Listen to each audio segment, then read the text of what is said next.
They say every day is for the thief, one day for the owner of the house. But ICPC, the Anti-Corruption Commission, has reversed the role.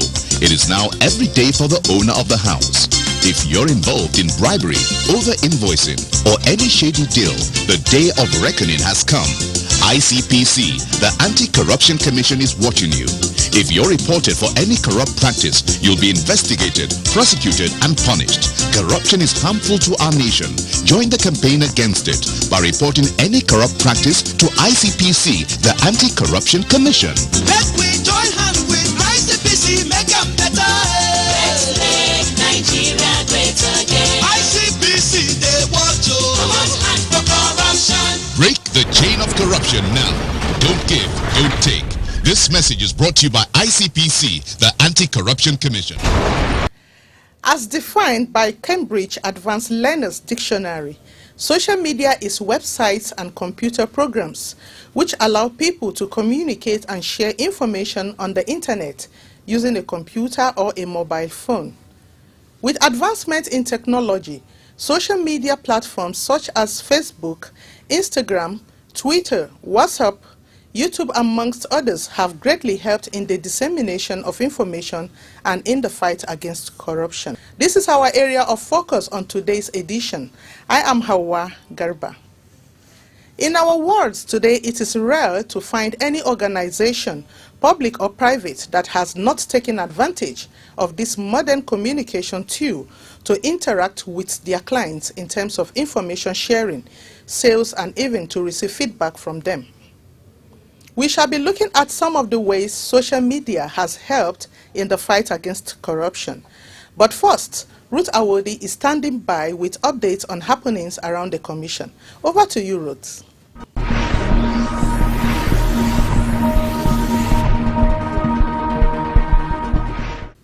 Thank you, Hawa. Welcome to this segment. ICPC has arraigned a former executive director of ASO Savings and Loans PLC, Maimuna Aliyu, for defrauding the bank of 57 million naira. The commission, in a 3-count charge before Honorable Justice M.A. Nasiru of Federal Capital Territory High Court No. 16, sitting in Jabi, Abuja, alleged that Maimuna used her position as the executive director of ASO Savings and Loans PLC to confer corrupt advantage upon herself when she received the sum of 57 million naira, being the proceeds of the sale of 3 plots of land in Jahid District, Abuja, and failed to remit the said amount to ASO Savings. She also allegedly made false statements to officers of the commission. The accused is also facing a charge of criminal breach of trust when she allegedly diverted the sum of 57 million naira to personal use. Maimuna pleaded not guilty to all the charges, and her counsel, Mr. Joe Gadzama, SAN, in his bail application requested the court to grant his client bail on self-recognition and also on the basis that she is a first offender. Honorable Justice M.A. Nasir, in her ruling, granted the accused bail in the sum of 10 million naira and 2 sureties in like sum, and they must be resident within the jurisdiction of the court. The matter was adjourned to the 12th of March 2018 for commencement of hearing. A civil servant with Benin Owena River Basin Development Authority, BORDA, Mr. Monday Isio Oko, has been sentenced to 35 years in jail for mismanaging the agency's 2.5 million naira. Oko, who was a salary officer with BORDA, was dragged before Justice E. Edijin of High Court 3, Benin City, by ICPC for mismanaging over 2.5 million naira belonging to the agency through multiple bank accounts. The commission, in a 12-count charge, accused the convict of using his position to corruptly enrich himself. ICPC's counsel, Peter Malan, had told the court that Oko committed the offense between 2006 and 2007 by paying himself monthly salaries from the coffers of BORDA through multiple bank accounts in First Bank, UBA, and a community bank. He was sentenced to 5 years per count on 7 counts out of 12 on which he was found guilty. The sentences will run concurrently. The Enugu State Division of the Court of Appeal, sitting in Enugu, has ruled that the Corrupt Practices and Other Related Offences Act 2000 has not been amended and is still subsisting as an extant law, thereby upturning the ruling earlier delivered by an Enugu State High Court, which upheld the no-case submission entered by a defendant on the grounds that the ICPC law has been repealed. Dissatisfied with the ruling, ICPC had approached the appellate court to set aside the judgment of the trial court, arguing that the Corrupt Practices and Other Related Offences Act 2000 was never repealed and hence remained a valid law in Nigeria. Honorable Justice J.T. Tur, having listened to the submissions of both parties, acknowledged the merit in the appeal by ICPC and ruled that the learned judge erred in his judgment when he discharged and acquitted one Mr. Edwin Offor Watarali, a former chairman of Ezeagu Northeast Local Government, who was standing trial for contravening the provisions of the ICPC law. The presiding judge therefore ordered that the defendant be made to face his trial at the lower court. It is worthy of note that ICPC had dragged the accused person, Mr. Edwin Offor Watarali, before Honorable Justice I.A. Umezilike of an Enugu State High Court on a 4-count charge bordering on conferring undue advantage upon himself and making false statements. He was alleged to have, in February 2005, while being chairman of Ezeagu Northeast Local Government Area, diverted the sum of 1,109,350 naira, being part of money he had received for repairing and hiring of vehicles for the council to his personal use. The former chairman was also alleged to have given a former treasurer of the council, Mr. Mike Wankwo, forged receipts of the said amount for retirement in order to account for the money. The defendant had pleaded not guilty to all the 4 counts preferred against him and entered a no-case submission challenging the validity of the law under which he was charged. That will be all on this segment. Corruption Must Go continues.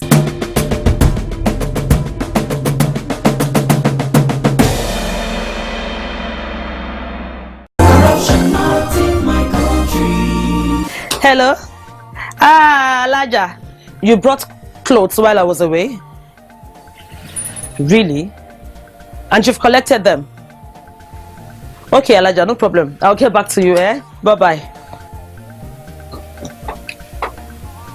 Madams, who amongst you collected clothes from Alaja? Which Alaja, ma? You're asking me which Alaja?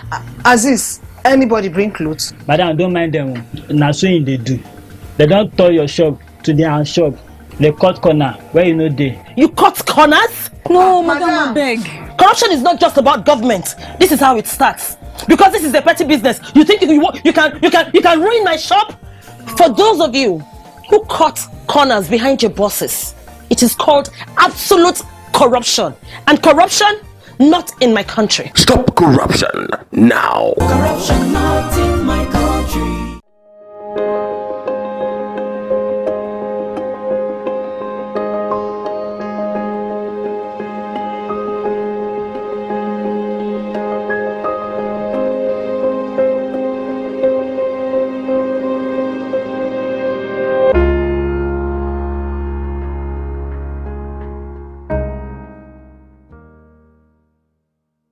If you are just tuning in, this is Corruption Must Go. Research has shown that one of the challenges the use of social media faces is that you find some limitations because of the uncertainty of how secure and credible the information shared is, and in such cases how it is managed.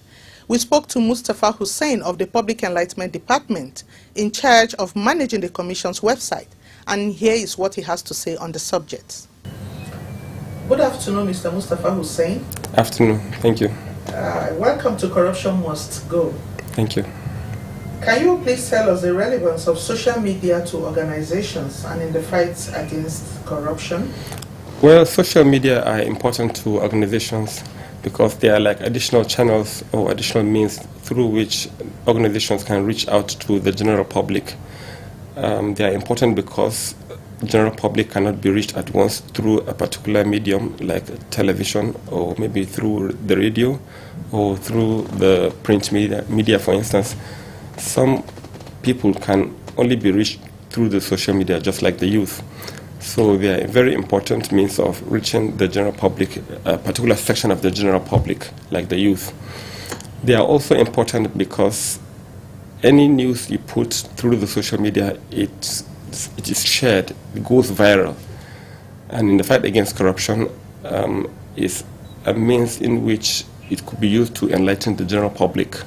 It is also a means through which, if a news report is being placed on the social media, it serves as a deterrent to people. In terms of information sharing, I think it is important that information shared on social media is credible. Can you please throw more light on this? Yes, it is very important for you to authenticate your source before you share any information on social media. You need to be sure of your source. Apart from being sure of your source must be credible.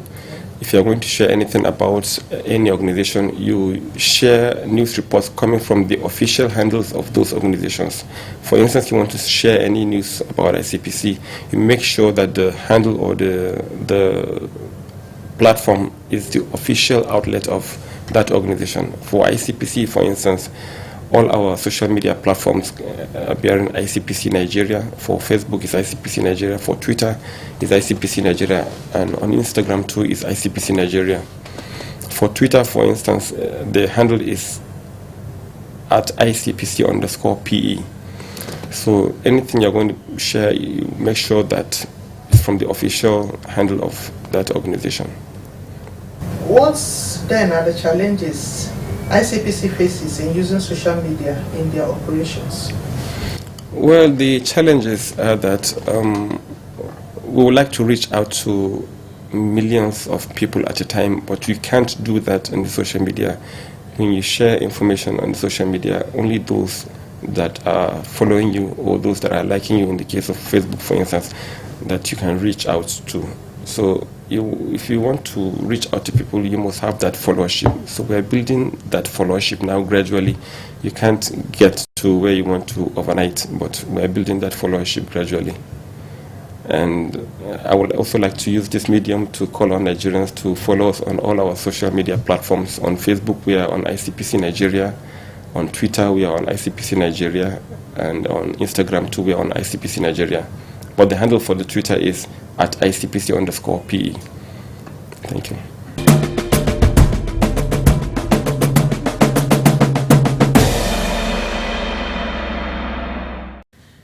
Our correspondents went out to find out the opinion of Nigerians on the relevance of social media in the anti-corruption fight. And here is what they had to say. What is the role of social media in the fight against corruption? How can we use social media to really fight this corruption? If you come to social media, it's open to everybody to use.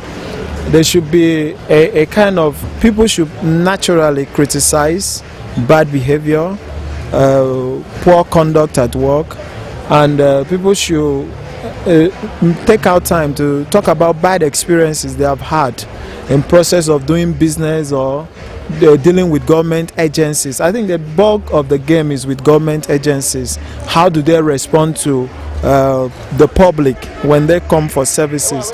So if I go to an office, I should be able to come back and drop a feedback. But another thing about feedback is that it creates awareness. But if you keep dropping feedback, you wouldn't know which one is lie. There should also be someone that hold on and say, look, that thing that was dropped by so and so person, we took investigation into it. We discovered it was true, we discovered it wasn't true. So that people now know, oh, so someone could take over information from social media and actually work on it. So when there is a corresponding response, I think you will encourage people to go into it. Of social media, we as youths today are more in one way or the other addicted to this one social platform or the other. We can use this to talk to ourselves. That's a way. It's the easiest way to get to the youth is the social media. So if you can use this to curb corruption, it will be very fine. Okay, I think social media have a very huge role to play here, which is number one, they can promote very fast, in the sense that when they send a message, it goes very fast and people can be able to get their message easily and very fast. And secondly, social media captures the mind of the youth. So when you go on social media, you find out that the youth are mostly on that platform, mostly the youth, because the married ones, you barely see married people there, but the youths are more on that social media. So now social media having a very huge role to play on the fight against corruption in Nigeria. It all depends on the youth. Their message should be directly talking to the youth. Okay. The social media per se has played a very vital role in fighting corruption.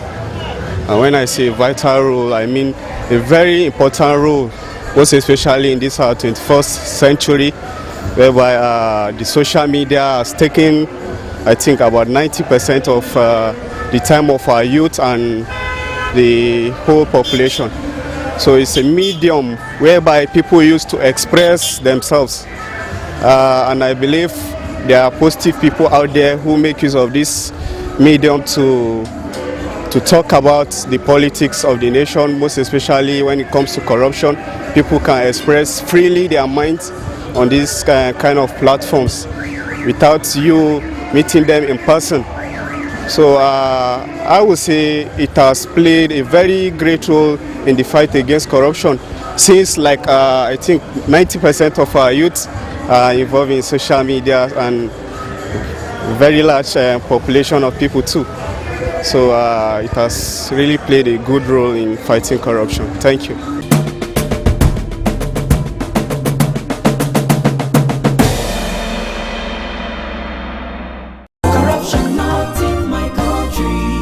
Good afternoon, sir. Good afternoon, madam. My name is Alero. I am not sick. I just need you to help put your stamp on this medical report.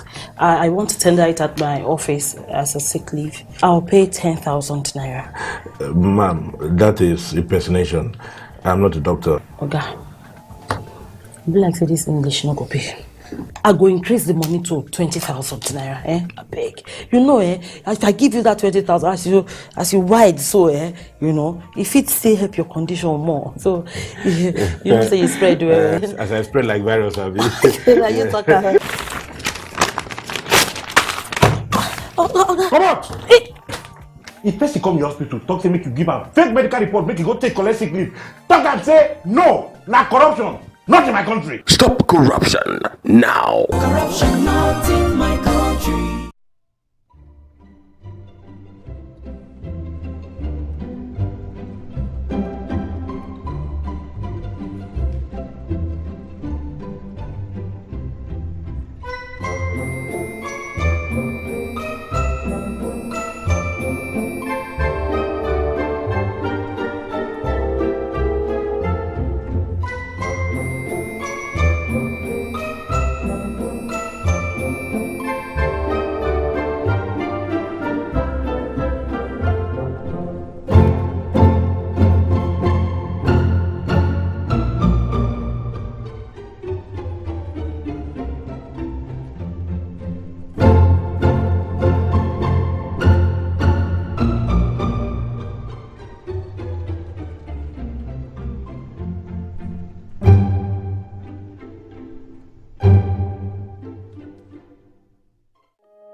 As the social media environment matures, it is important that information shared in that space adds positive to issues.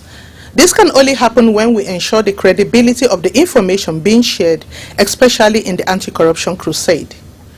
Whether you are reporting an act of corruption as a whistleblower or informing others of happenings in the anti-corruption domain, please ensure that you do so based on facts and not misrepresentations.